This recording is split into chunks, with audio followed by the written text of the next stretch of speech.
Draftkings Sportsbook. Y'all know we got major love for them. I'm talking about the top-rated sportsbooking app in the U.S.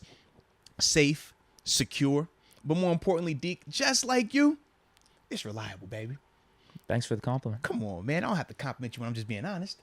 But we know, man, the season is here, and there is no better way to watch some of these games than by having a little bit of extra incentive to pay attention to it, because we know at times when you invest in some of these games, whether it be same game parlays, single game parlays, player performances and things like that. I mean, it's a lot that you could be paying attention to. Has them all. They definitely do. And for the places, because we know a lot of y'all are in, all over the world, but in certain places you can't use the sports booking app. I get that, but they also have a fantasy football as well, where you're able to bet on those on particular matchups each and every week, and also have a little bit of fun as well, man. So we definitely want to salute DraftKings for that. But more importantly, y'all need to make sure you're downloading that app. All right, if you haven't done so just yet, download the app, and then what you need to do is this: you gotta use this promo code. You know what the promo code is, man? It's pretty easy to remember. I think so. I sit next to the guy. It's Oh, Moats. It's that simple. MOATS. You use that promo code. Your first bet for $5. That's all you got to put a $5 bet in. You're going to get $200 in free bets. $200 in free bets. Essentially, that's free money. So with that being said, you know what to do. Don't waste time. Use the promo code. Download that app. Put that $5 bet in there. And then after that, go ahead, get that free money and go to work. But, Deke, we also know this, man. At times, some people struggle with this thing, huh? Mm-hmm. At times, some people might have some problems. Right. Well, as you look on the screen right now, you see some information up there, some numbers you could call, number you could text. But more importantly, there's another phone number up there. Yeah. And it goes by 1-800-GAMBLER. I say 1-800-GAMBLER. This is another thing that I just want to talk about in terms of 8 plays. Kenny finally getting to go out there with, a better unit, but facing a better unit. You notice it was still a very small sample size. They are not trying to expose Kenny to too much of that negativity, too much of that potential damning stuff. Think about Mitch in the first 2 series getting a chance to figure it out, right? Think about Kenny getting a chance to figure it out. Think about Kennedy getting a chance to figure it out. You don't get that luxury when you're out there QB1. It's happening around. That's the difference of it. You're learning a lot. Them 8 plays seem great until you out there. We need 60 plays, and there's only 8 good ones, and the rest is like, oh my God, what is happening out here? That's the stuff that when you talk about putting them dudes out there, okay, we talked about the O-line, right? You thought Jacksonville was a little hostile at times for Mitch? That's all I'm saying, man. When the regular season hit, them dudes ain't subbing out ever. And them stats actually matter, so dudes is actually playing harder. That's all. Can we talk about this? He's going to get his opportunity, though. Can we talk about this? Go for it, man. He'll get his opportunity. Is it time? He'll get his opportunity. Is it time? Get him in. KP8, week 1. Starter. To me, no. To me, I'm going Mitch. All right, hear me out on this. Go for it. Well, here's just the question. Uh-huh. Should it be a legitimate conversation now? Should we have quarterback 1, Mitch versus Kenny, last preseason game? If in my perspective, if Mitch would have played bad, yes. Mitch didn't play bad to me. Mitch actually showed that he could stand in the face of adversity and make plays. Mitch showed that he could be elusive in the pocket. Mitch showed that even when things are going bad, he could still turn around and hit a Chase Claypool for a nice bomb. Mitch showed me that, hey, regardless of what y'all talking about, he's ready to go. He's ready to weather that early season adversity. When you're talking about this offensive line, y'all, should we trade somebody for Dan Moore? Tell you, man, we ain't got no options like that on the table right now. So you're going to be having some adversity. Kendrick Green, Kevin Dotson. Think about this. If Dotson's a starter, he is a sprained ankle or anything away from it being Kendrick Green out there. Just think about that. That's how quick it changes. Well, we just signed Dunkel. Maybe he could be a versatile piece. He could go left guard, right guard. So for me, all I'm saying is when you have at that particular position, that type of, these first 4 weeks could get crazy, you go with the safest option. Not the guy that necessarily has the most upside, but the safest option. Because to me right now, Kenny isn't as safe as Mitch. Kenny could go out there and it could be tragic at times when you're talking about regular season early on behind an offensive line that isn't protecting him as consistently as they need to be. Mitch has experienced this already. Mitch has been in Chicago. Mitch understands what that's going to be like at the NFL level. Mitch understands how to get rid of it. Mitch understands certain things that he has to do with his game. He's also mature enough that, hey, if he has to go in there and have a conversation with Matt Canada, like, bro, we need to change this up to protect me better ways here and here, he's going to be able to do that. Whereas when I think of Kenny early on, that's not going to be the same way. Early on, it's deer in headlights. Not in the literal sense for him, because obviously he is a confident, he has the moxie, and he has all of these intangibles. And that's why I think long term he is your answer. But when you're talking about the first 4 weeks, how many plays can he play versus legitimate competition? 8. Tomlin saw enough. 8 plays. He saw enough because he said, yes, he worked that 2-minute situation. Perfect. Let's get him up out of here. We don't need to see anything negative. Get him up out of here. Keep the confidence right. We're building him up. Kind of what we talked about in OTAs and in minicamp and in training camp and in preseason 1 and now in preseason 2. It's a progression. It's natural. But you throw him out there before he's ready, you cannot bring him back. You can't undo that. That's the biggest part of this. And I get the excitement. I do wholeheartedly. And Kenny definitely deserves that excitement. But when you're talking about how this offensive line looked versus a legitimate D-line, that to me isn't acceptable. And you put Kenny out there, I think you do him a disservice than helping him out. That's you think my it's whole all thing. on the O-line then, basically? Like, if the O-line was good. What did I lead off with? What did I lead? I said Dan Moore and Kendrick Green. I said Kendrick Green is a road ankle away from being the starter out there. Right. That changes a lot. You don't agree with that? You don't think that changes a lot? If this O-line if the O-line looked how it looked last week and Mitch, hey man, didn't look as elusive or as confident as he did, man, turn it over to Kenny absolutely. Because I think Kenny passed Mason. Yeah. Even though Mason played well and finished that game well, I thought that Kenny definitely showed that, hey, in the kitchen that he went in, it was critical. Game-winning football type of scenarios. Think about momentum. Everything was on Jacksonville's side. He came in 2 series and lit a fire for us. So you could feel that. The first drive, he would have got something going, too, if we didn't have all those penalties. Right. But my whole thing is like this, man. 8 plays is cool. But I don't know if he has that same type of start. Them 8 plays, if them 8 plays happen in the first 8 plays of this game when we're realizing in person, like, oh, Dan Moore is struggling. Oh, we're realizing in person, oh, Kendrick Green is struggling. Oh, we're realizing, oh, man, James, oh, man, this, like, we're realizing on the fly. By the time Kenny got in there, they all had a chance to do what? All right, let's breathe. All right, we got a new plan. All right, these are the adjustments we're going to make. All right, Kenny, it's on you. Let's go. That's a night and day situation then. Hey, guys, the plan is perfect. First 15, man, don't worry about it. We can go out there and score every play. And then you go out there and you're like, bro, these first 15, we getting our heads kicked in. What are we doing? We need to switch something up. That's the part where I'm like, man, you roll with the proven veteran. You go with the guy that is at least going to help you weather that storm. Now, by week 3, 4, 5, if this O-line looks like it's competent and Kenny is still looking good, especially in practice, now you're like, okay, now we start having that conversation even more legitimately. But to me, I think that Mitch showed enough in that game with the adversity, because what would be the biggest reason, and not talking draft status, but that Kenny would go out there? Most people would say, oh, he has the elusive, right? He can get away from the pressure. What did Mitch just show? Crowd buzz behind him too. But what did Mitch just show though? But what did Mitch show in terms of on field? Not the buzz, not the fans, because it all matters who's executing on the field. No, I thought Mitch played fine. So once again, if he played fine, my whole conversation prior to that game was what? If Mitch plays bad and Kenny plays well, Kenny gets that opportunity going into this last game. It needs to be a legitimate competition. That wasn't the case. Mitch still played well in the midst of that dumpster fire up front. So if he could do that in the midst of the dumpster fire, how does Kenny pass him all of a sudden? That's for me where I don't see that. But that could just be my perspective. I think he has passed him in terms of preseason play, like in popularity, game. Sure. Well, no, I think this 19 for 22, 171, the 3 touchdowns. I'm talking about that stuff. No, because you have to remember, if Mitch played the exact same amount of snaps versus the exact same amount of competition, Mitch numbers are just as good, if not better. Mitch versus the unit he played in Seattle? Are you serious? I do think Pickett played better in yesterday's game. Or Saturday's game, I'm sorry. Yes, and we talked about the context. Absolutely. And we're hearing Mitch has been struggling in training camp. But anyway, that's all of them have been up and down in training camp. That's aside from it. Aside from it anyway. My thing, and I'm kind of like with you on all this. I've thought from the start that the Steelers are just going to go with Mitch at quarterback 1. So I'm not trying to get my hopes crazy up. And Mitch I thought in the 2 preseason games, he played fine. He played fine. And if you are trying to protect Kenny, it would make sense as to why you would go with Mitch early on. It's very difficult because of the popularity, though.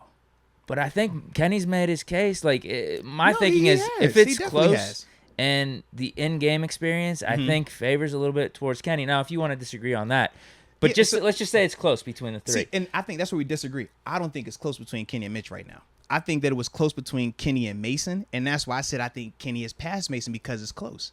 To me, I don't think it's close right now between Kenny and Mitch. I think that Mitch showed the things that I needed to see in terms of, okay, the biggest question mark is, can you handle the pressure? Because that's what we all talk about with Kenny. Oh, he's young. He's elusive, man. If it gets hot, man, he can roll. He can do this. He can do that. Mitch showed that he could do the exact same stuff. So if he showed that he could do that, where is it close? Like, what part am I missing right now just based on the full body of work? Like I said, it's the it factor. It's the X factor. Dude knows how to X win. factor, all that is fine.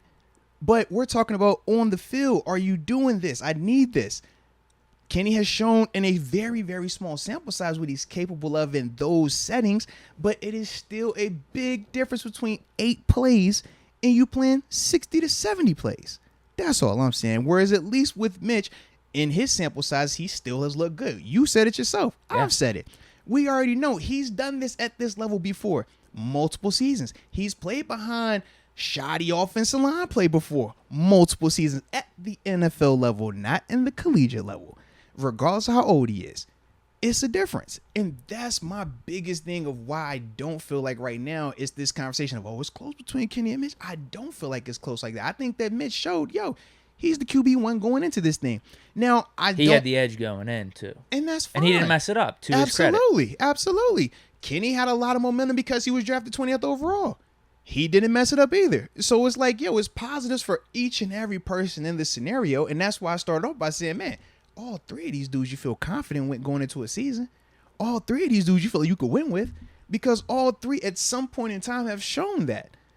But if we're saying, man, based on full body work, OTAs, mini camp, training camp, preseason 1, preseason 2, to me, nobody has passed Mitch just yet.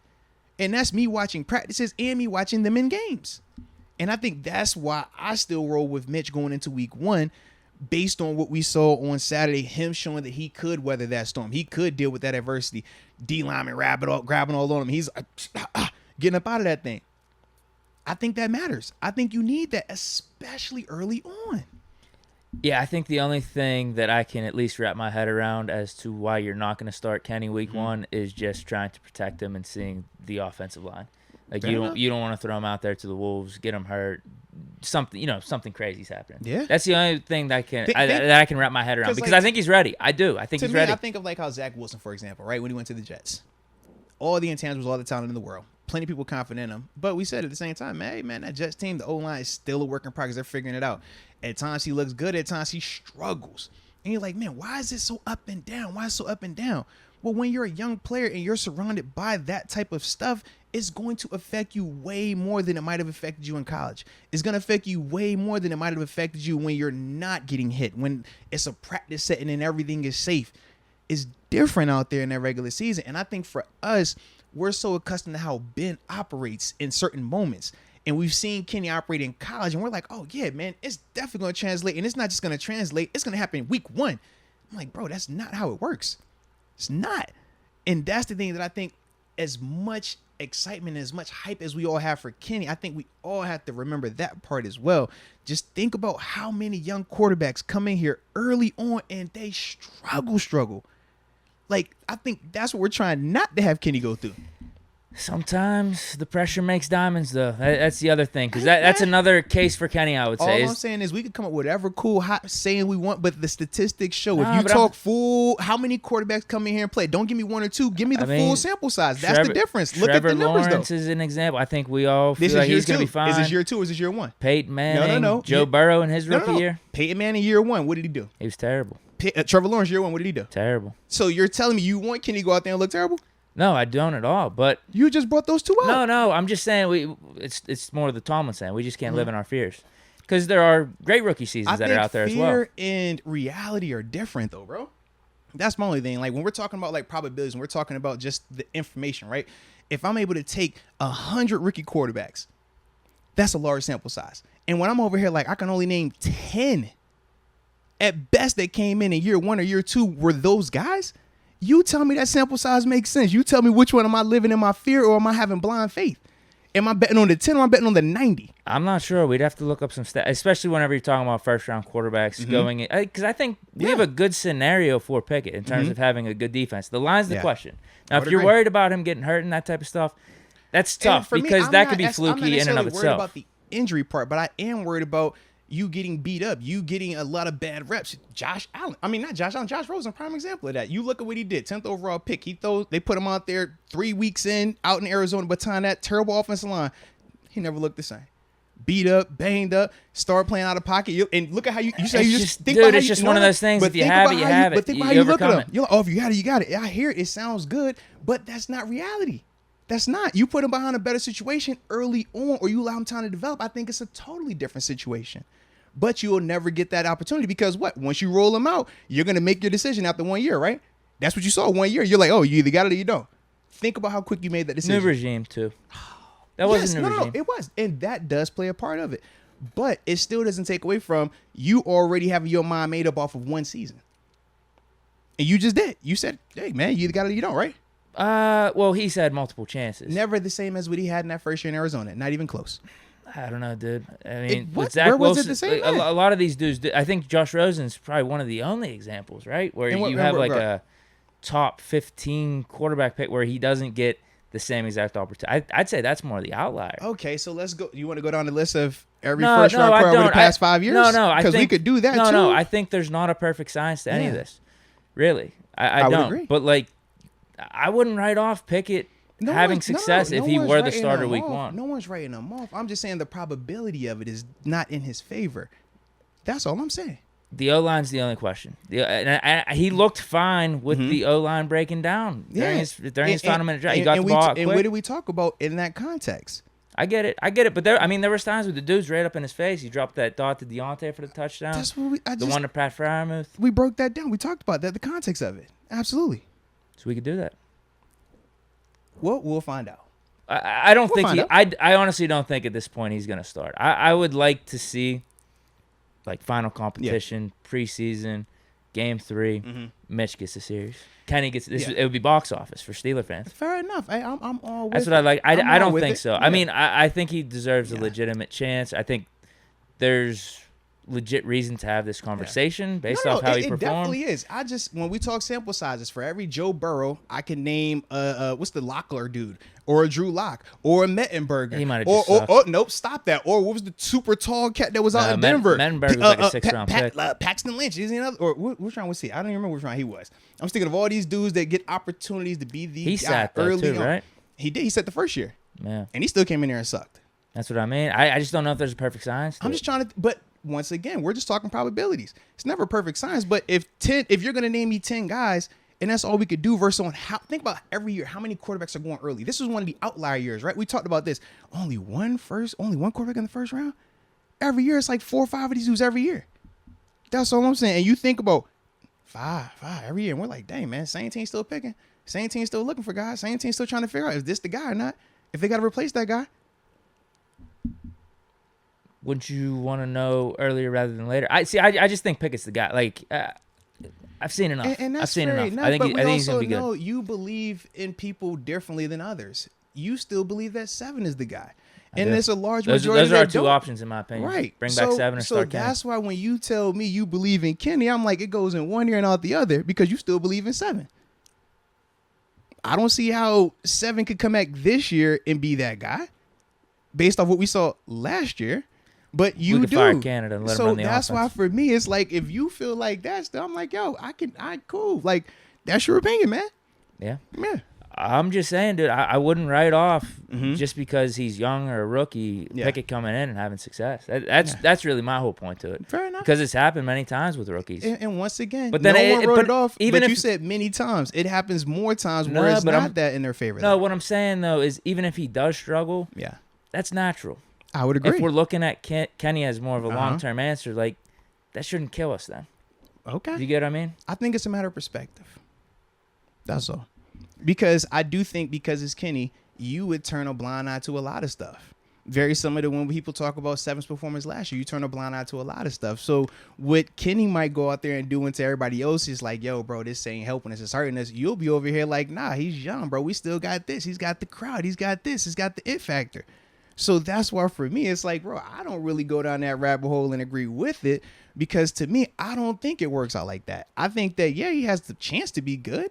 Yeah, it's nothing saying that he can't come out here. But it's at the same time, nothing saying that Mason can't come out here and throw for 5,000 yards and 40 touchdowns.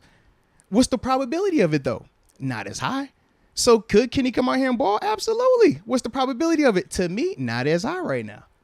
That's all. But you might feel like, hey, man, it's a 99% chance that he going to come out here week 1, throw for 5 touchdowns. I think it'd be a decent chance we'd be doing pretty good with Pickett. That's all. I think we're going to do fine with Mitch, though. I think we are. I've said that at the beginning. No matter what quarterback we have out there. I mean, I kind of like the vibes we're getting when Pickett's in the game, though. There's a buzz. Yeah, fair enough. There's the it factor. I mean, we get 7 points up on the board in a 1-minute drill. Yeah, I don't know if that's a coincidence. Dude knows how to get done. Yeah. That's my main thing. That's my main thing. Yeah, and that's why I highlighted Matt Canada as well, because I said that was the only adjustment he made in that game was when Kenny came in. The rollout, the 2-minute offense. It was nice of him. Absolutely.